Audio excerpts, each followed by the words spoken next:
بسم الله الرحمن الرحيم نحمده ونصلي على رسوله الكريم أما بعد وبه قال حدثنا يحيى بن بكير قال أخبرنا الليث عن عقيل عن ابن شهاب عن عروة بن الزبير عن عائشة أم المؤمنين رضي الله تعالى عنها وعنهم أجمعين أنها قالت rapporté par Hazrat Aisha رضي الله تعالى عنها qui dit أول ما بدأ به رسول الله صلى الله تعالى عليه وعلى آله وسلم من الوحي الرؤيا الصالحة في النوم. Et les premières révélations, les premières formes de révélation qu'a reçu le saint prophète sallallahu alayhi wa sallam étaient sous forme de rêves de rêves véridiques qu'il voyait dans son sommeil. فَكَانَ لَا يَرَى رُؤْيًا إِلَّا جَاءَتْ مِثْلَ فَلَقِ الصُّبْحِ. Et chaque rêve qu'il faisait en dormant se réalisait le jour suivant, telle la lumière du matin. ثم حبب إليه الخلاء وكان يخلو بغار حراء فيتحنث فيه وهو التعبد الليالي ذوات العدد قبل أن ينزع إلى أهله. Puis petit à petit, l'amour pour la solitude, l'affection pour la solitude a pénétré le cœur du saint prophète sallallahu alayhi wa sallam et il a commencé à se retirer dans la grotte de Hira où il adorait Allah subhanahu wa ta'ala pendant plusieurs nuits jusqu'au moment où il décidait de retourner vers sa famille. Et pour ses retraites spirituelles, il emmenait avec lui des provisions.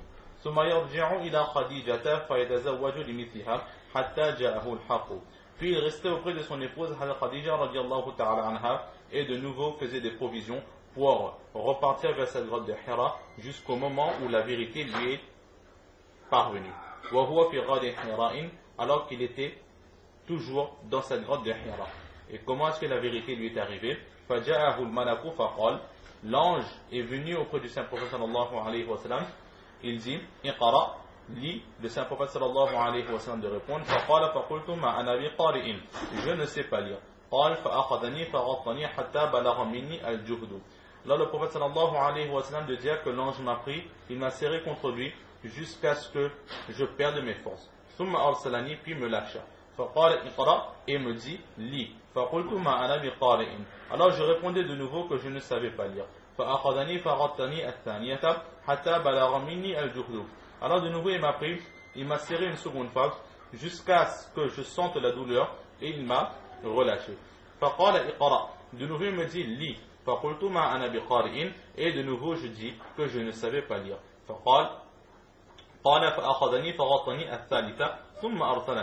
Et de nouveau, il m'a pris, il m'a serré une troisième fois et m'a lâché.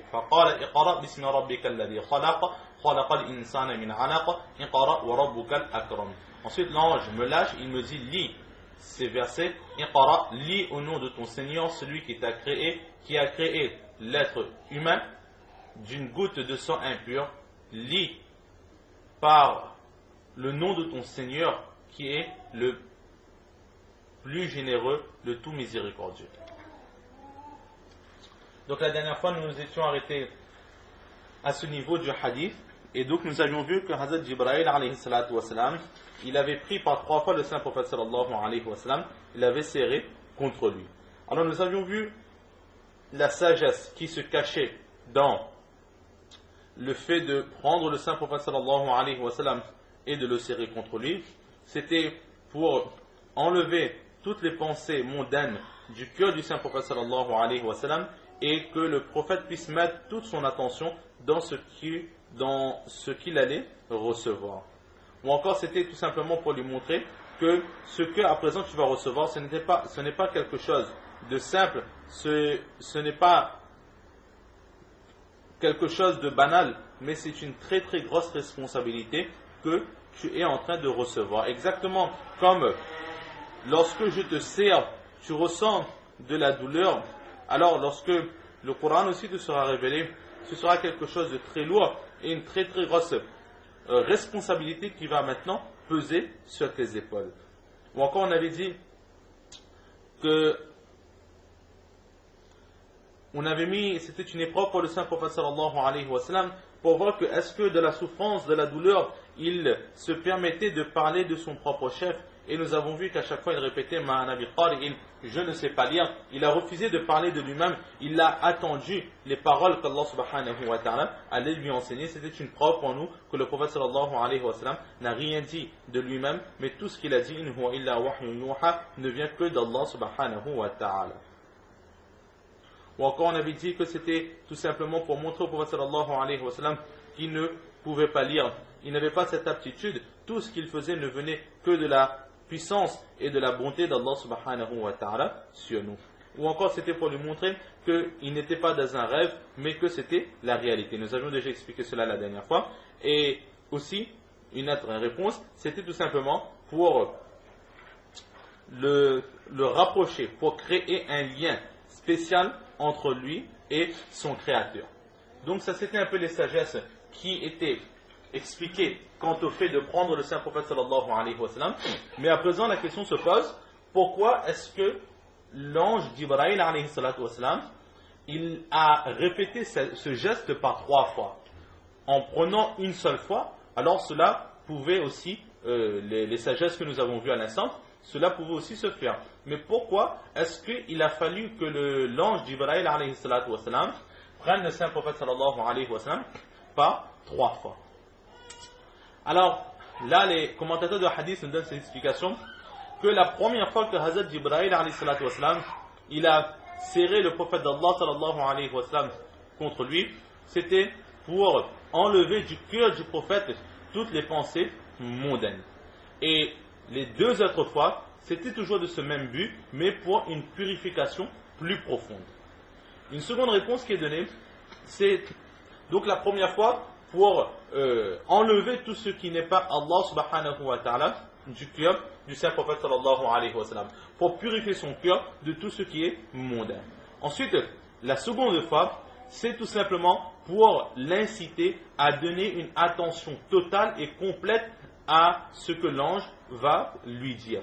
Et la troisième fois, c'est pour créer un lien entre lui et ses révélations, pour le mettre en condition afin de recevoir ses paroles. Car le Coran, nous avons vu que c'était quelque chose de très très lourd. Dans les autres récits, nous avons vu que le prophète sallallahu alayhi wa sallam, il était allongé sur la cuisse d'un de ses compagnons lorsque un verset et 3 versets sont descendus, ou plutôt quelques mots du Coran sont descendus, et ce compagnon qui disait que j'ai eu l'impression que ma cuisse allait se casser sous le poids de cette révélation.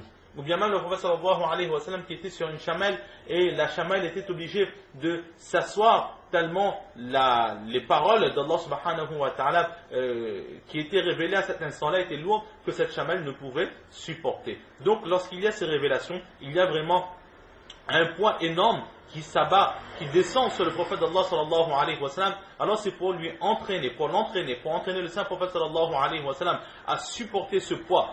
Car si la personne ou l'animal qui porte le prophète sallallahu alayhi wa sallam ne peut contenir ce poids, que dire de la personne sur qui descendent directement ces paroles?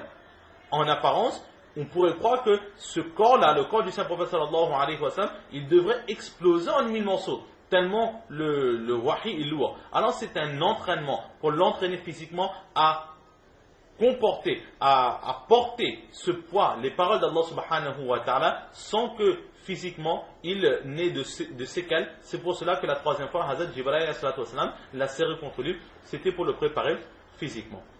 Une autre réponse qui est donnée, c'est que l'être humain, en général de son esprit, il a 3 maladies. La première maladie, c'est son ego. L'ego qui le pousse à délaisser Allah subhanahu wa ta'ala et qui essaie de l'amener vers ses tentations, vers ses passions. Ensuite, le second défaut, la seconde maladie, c'est la nature humaine. Dans la nature humaine, il y a la paresse. Et la paresse nous éloigne aussi de l'adoration d'Allah subhanahu wa ta'ala. Et enfin, le troisième défaut ou le troisième ennemi, c'est Shaitan, qui est l'ennemi juré de l'être humain et qui fait tout pour nous faire accomplir des actions détestées par Allah subhanahu wa ta'ala. Donc 3 défauts, 3 ennemis, notre ego, notre paresse et Satan. Alors, certains commentateurs de hadith disent que les 3 fois où Hazrat Jibril alayhi salatu wassalam a serré le Saint-Prophète sallallahu alayhi wa sallam, c'était pour éliminer à chaque fois une maladie. La première fois qu'il a serré le prophète d'Allah, c'était pour enlever les passions que le prophète sallallahu alayhi wa sallam pouvait avoir. De ce fait, jusqu'à la fin de sa prophétie, le prophète sallallahu alayhi wa sallam ne suivra nullement ses passions, mais n'obéira qu'Allah subhanahu wa ta'ala. La seconde fois, c'était pour enlever la paresse, même dans la maladie, même dans la souffrance. Le prophète sallallahu alayhi wa sallam, il accomplissait sa mission de prophète, il était toujours présent aux prières, malgré la maladie, etc., il était toujours là. Et enfin, la 3e fois, c'était pour enlever, pour éloigner Shaitan du Saint-Prophète sallallahu alayhi wa sallam, le purifier de toute mauvaise habitude, de toute mauvaise action. Donc voilà pourquoi est-ce que par 3 fois, le Saint-Prophète sallallahu alayhi wa sallam a été pris par Hazrat Jibril alayhi salatu wa sallam.